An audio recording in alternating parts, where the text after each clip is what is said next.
Sir भी तुम्हारा है, सरदार भी तुम्हारा है, सच को झूठ कर दो, अखबार भी तुम्हारा है। युवा एकता।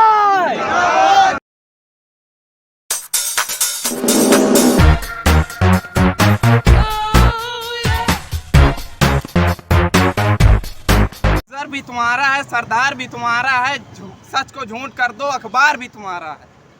जिला रायबरेली से रिपोर्टर हैप्पी खान के साथ लाइव एचडी न्यूज से यहाँ पर मणिपुर को लेकर के यहाँ पर धरना प्रदर्शन चल रहा है, जो कि आम आदमी पार्टी यहाँ पर धरना प्रदर्शन कर रहे हैं। यहीं पर हम लोग क्या नाम है बेटा आपका?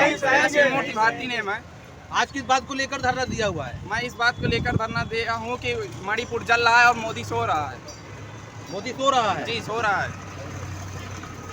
और आगे मैं यही कहना चाहता हूँ 2024 में यदि भाजपा सरकार दोबारा आ गई तो इस देश का राजतंत्र आ जाएगा और लोकतांत्रिकता इस देश की खत्म हो जाएगी। मैं यही चाहता हूँ कि बीजेपी पार्टी को इस बार मात दे दी जाए। लोकतंत्र खत्म हो जाएगा? जी, लोकतंत्र खत्म हो जाएगा। और क्या कहेंगे जो दो बेटियों के साथ में बलात्कार किया हो उनके साथ जो है? मैं सबसे पहले तो ये ब्रजभूषण है, मैं इसके खिलाफ बहुत ज़्यादा जा रहा हूँ क्योंकि इसने 2 दिन में ही बेल पा गई है। ये 2 दिन में ही बेल पा गया है। इतना घिनौना हरकत की है महिलाओं के साथ कि पूछा नहीं जा रहा है और देश सो रहा है, देश भी सो रहा है। आम आदमी पार्टी छात्र विंग प्रदेश सचिव। आज ये मणिपुर की घटना जो हुई है, ये विश्व पटल पर हम लोग को शर्मिंदा करने का काम किया है। वतन की हालत जो सुनाने लगेंगे तो पत्थर भी आंसू बहाने लगेंगे और इस भीड़ में खो गई है आदमियत, इसे ढूंढने में जमाने लगेंगे। वाह वाह, क्या बात है साथियों, मैं यही कहना चाहता हूँ कि जो मणिपुर की घटना हुई है, ये घटना सिर्फ मणिपुर के लोगों के लिए निंदनीय नहीं, ये घटना आज हमारे भारत की जो छवि है उसको तार तार करने का काम किया है।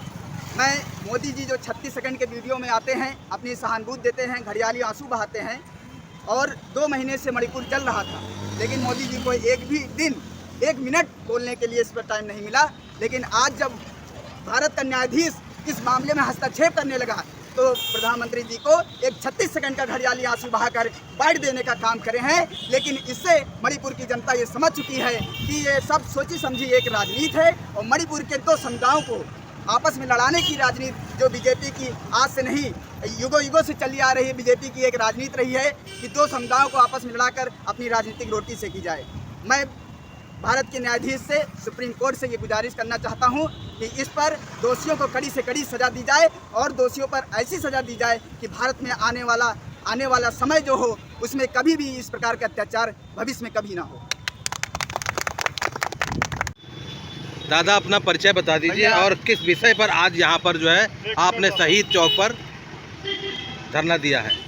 मैं रामू दादा आम आदमी पार्टी का फाउंडर भी हूँ और जब भी हमारे देश में हमारे संविधान के खिलाफ, हमारी बेटियों पे, हमारे आम शहरी पे, आम आदमी पे, ज़रूरतमंद पे जब भी कोई मुसीबत आती है, कोई मुद्दा होता है, मैं इस चौक पे खड़ा हो जाता हूँ। मैं दिसंबर 2012 में भी यही निर्भया बेटी के लिए खड़ा हुआ था, लेकिन आज बड़ा अफसोस हो रहा है कि अरे हमारी मणिपुर की 2 बेटियों के साथ इतना बड़ा अत्याचार। कल जब मैंने सोशल मीडिया पे देखा, एक सैनिक का जवान, एक सूबेदार कह रहा है रो करके, मैंने करगिल में अपने बाल का रक्षा करके अपने देश को बचाया, लेकिन अपनी बेटी और अपनी बीवी, अपने परिवार को नहीं बचा पाया। मुझे बड़ी पीड़ा हुई। लानत है ऐसे प्रधानमंत्री पर, ऐसे सीएम पर जो बयान दे रहा कि ऐसी तो सैकड़ों घटनाएं हो गई। अरे प्रधानमंत्री चुप बैठे हो, ऐसे सीएम को गिरफ्तार करके जेल भर दो, उसकी सरकार को बर्खास्त करो। बड़ी पीड़ा हो रही मेरे भाई, बहुत पीड़ा है।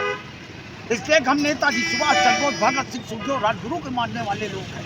हम अपने पुरखों की शहादत याद करते हैं। क्या हमारे पुरखों ने ऐसे ही सरकारों के लिए बलिदान दिया था? कैसी सरकारें होंगी? बेटियां नंगी घुमाई जाएगी। पीड़ा है मेरी भाइयों। और क्या हो गया? वही निर्भया कांड में शहर सड़कों पे था, आज महिलाएं घरों में चुप बैठी हैं। क्या मणिपुर देश का हिस्सा नहीं है? मणिपुर की बेटियां बेटी नहीं है? कल जब हमारी बेटी और आपकी बेटी के साथ होगा तब हम जागेंगे। मेरी पीड़ा है, मेरी पीड़ा, बस सब कुछ बोलूँगा। बड़ी पीड़ा है, उन बेटियों को देखकर बहुत पीड़ा है।